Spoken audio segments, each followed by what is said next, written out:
We were soulmates at 20, but life had other plans. 15 years later, we met again, but we both had wedding rings on. They met in a crowded university library during finals week. Sarah had fallen asleep on her textbooks, and Elias, a stranger, left a coffee and a note that said, "Keep going, you're almost there." For 2 years, they were inseparable. They planned a life in a small house with a blue door, but life was loud. Sarah got a dream internship in London. Elias had to stay behind to care for his sick father. They were young and believed that, if it's meant to be, it will be. So they let go.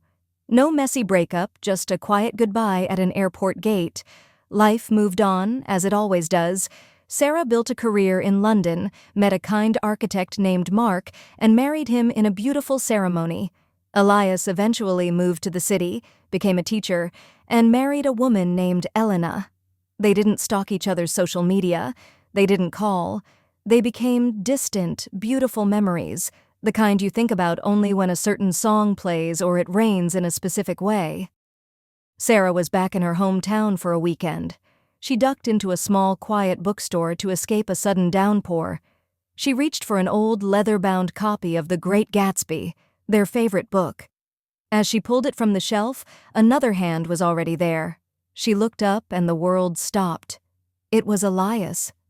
The silence between them lasted a lifetime. They went to a cafe nearby just to talk. The chemistry was still there, buzzing like a live wire, but the air was heavy. They sat across from each other, two strangers who knew each other's souls. Elias noticed the diamond on Sarah's finger. Sarah saw the gold band on his. "I still have the note," Elias whispered. "The one from the library. I keep it in my wallet." Sarah felt a tear hit her cheek.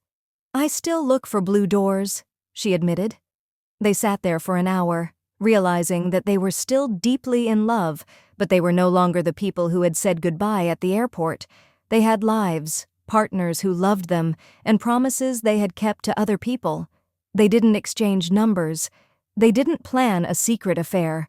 Elias walked Sarah to her car, kissed her forehead, and said, "In another life, Sarah." "In every other life, Elias," she replied. They drove away in opposite directions. They were brought back together by fate, only to realize that sometimes the one that got away has to stay away to keep the memory perfect. Please like, share, and subscribe.